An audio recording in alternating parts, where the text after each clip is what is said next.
Hi, Parkland family. It's Jason and Beth, and we have been requested to have this weekly update. It's been such a hit, so we decided to name ourselves. So I think we're going to call ourselves WPBC, like a real news station. Only we won't go out in the field and do reports or anything like that. But we will come to you each week with announcements for the upcoming week and weeks to keep you engaged, and just click this on and watch it. It sort of replaces a bulletin, and we like to do it, so it's kind of fun. So we'll keep doing it for you. We got lots of exciting things going on at Parkland this week, and our announcements this week are listed in order of kind of like occurrence, like what you need to take care of first. We talk about first, and then as you can wait a few days to take care of something, that's kind of at the bottom. So they're in order of importance or date, however you want to think about that in your brain. Okay. So our first announcement is our Read the Bible for Life study that's getting ready to come up. Now remember, this is not just like a regular Bible study. This is how to study the Bible. So we'll walk through translations and what the chronology of the Bible means, and all kinds of stuff that helps you better prepare to study God's Word versus it just being a Bible study about Bible study. And we have some exciting news about this. We're going to see if there is a need for another class. Now this class will take place in the evening. We don't know what evening yet, depending on everybody's schedule, but it's going to be at 9 o'clock. And so if you would like to be a part of that class at 9 o'clock, whatever day of the week, please call the church office by Wednesday so we can get that worked out and get your names on the list for that. Actually, you need to call the church office by Wednesday if you want to take any of the classes. Oh, yes. Yes. But this new one was suggested by some people that maybe work late and don't get home, or they want to take it after their kids have gone to bed. So the new addition to the group of classes will be a Zoom class one night during the week at 9 o'clock. And so when you call and express your interest, if you have a particular night that would work or not work, go ahead and tell Rhonda that. That way we can keep up with what's best for everybody's schedule. And then I think, Beth, you've got something exciting coming up this week. Yes, this is the weekend we're going to Green Acres Baptist Church to do some work for them. We're going to be there Saturday from 9 to 3 with lunch provided. We still need you to tell us if you'd like to go. So we have jobs. If you're coming, we ask that we're probably all going to work outside at one point. So if you would bring some like work gloves, and if you have a rake, or if you have a hedge trimmer or something like that, and please make sure that you wear closed-toed, closed-heeled shoes, because we don't want you outside working with your toes exposed. So if you have not told us yet that you're going, please let me or Suzanne know, and we'll get you on the list. I'm really looking forward to it. There's a lot of people that are going to do this that have never been on a youth week mission trip, because that's kind of a big commitment.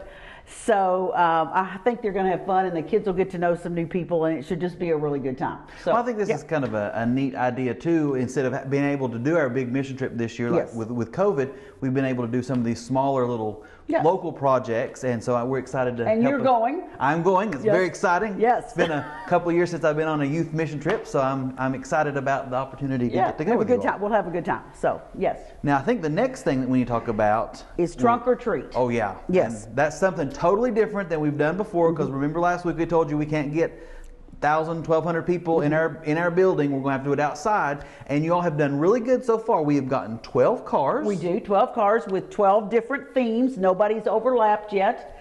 People seem real excited, but we need 13 more cars. Pastor Chris has a goal of 25, so it's a valid.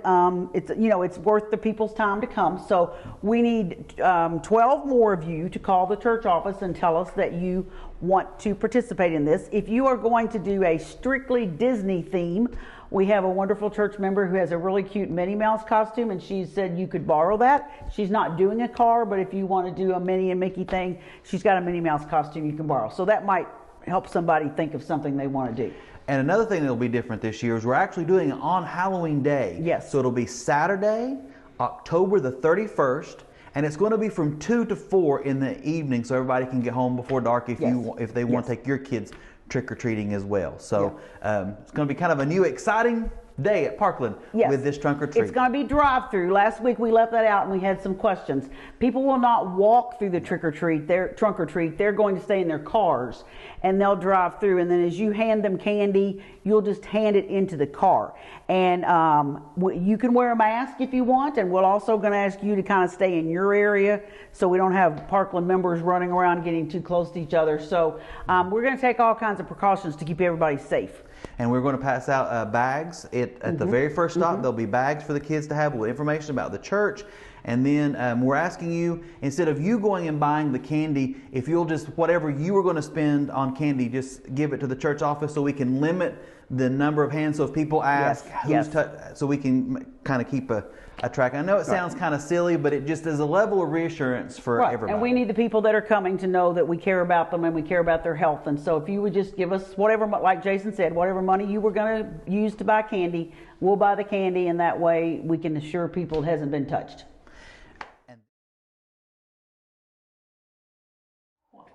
Jason, I think there's some more exciting news about choir, so tell us about that again. Yes, we are so excited about choir getting started on on Wednesday, September the 30th at 6:30 here in the sanctuary. Right now we can't have a huge choir of 40 people on the platform at one time because there's just not enough room to get everybody spatially distanced. So what we're going to do is develop smaller choirs of more like ensembles of about 10 folks, because that we can get 10 people spatially distanced on the platform at one time. And if you'd like to be a part of that, we're going to rehearse in this, like I said, in the sanctuary. I will bring up all the stuff from downstairs each week and put it out and get you in your little assigned spot. We can spread out in the sanctuary and get back to have some choral music in our worship time, which I have really missed. And so Wednesday, September the 30th, 6:30 p.m. in the sanctuary. And if you'd like to be a part of that, either call the church office, send me an email, jason@parklandbaptist.org, or just show up the Wednesday night, September the 30th, and we'll get you worked in. So I'm kind of excited about that. So does that mean like every worship service there would be a different choir, a different ensemble? Yes. Good. So we'll have a morning choir and an evening choir, and hopefully people that sing in the morning can sing in the evening, but we'll try to work with everybody's schedule, because that's it. It's basically we're doing what we were doing back last year, except instead of doing it back-to-back services, we'll have a morning and one in the evening. So, good. Excellent. So we're excited about that. Yeah. Our final thing we want to tell you about is World Hunger. If you remember, if you've been at Parkland for a while at all, you remember back in the day we used to get these little rice containers and we would fill up our World Hunger, put our coins in there and turn them in for World Hunger. Then the rice containers got a little cumbersome, so for the past 2 or 3 years we've given out like brown paper lunch sacks, and people would put their dollars or whatever in this brown paper lunch sack. Well, this year, no brown paper lunch sack. So Jason, what are we doing this year? This year you can still give through our regular offering, or we'll have it on our e-giving. Lisa will make us a nice little drop-down menu where you can e-give.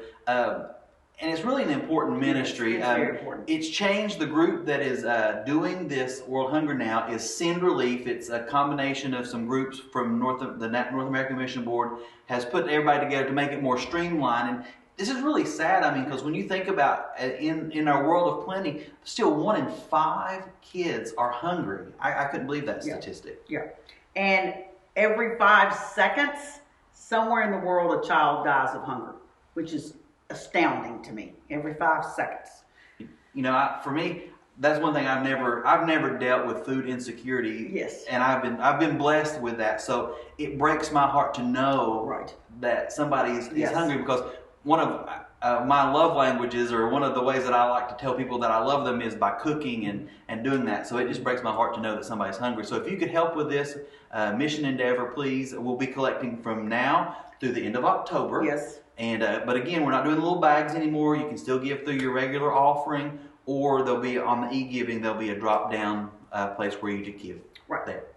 I think that's it for this week. If you want to volunteer to help with security or screening or children, please let me or Jason know. The security people, we're having a little, we've lost a couple of those guys. And so if you would like to walk around with an iPad and do security, we'd love to have you. So call us if you'd like to do that. Anything else? Yes, also we need some help. If you would like to help in our tech ministry with the screens, either in the gym or here in the sanctuary, please see me. It's real easy. We can walk you through in about 10 minutes what you need to do, and it's a great way to serve on Sunday morning. Yes. And gone are the days of just being able to show up at church. You know, Right. Everybody will be engaged going forward. Yes, you are needed. Jason and I heard this week that there are some of our members, who won't volunteer for something unless they're asked personally. So the problem with that is we don't know who you are, so we can't ask you personally. So maybe take a deep breath and just call and say, I'd like to do that. Or if you have a friend that you know is that way,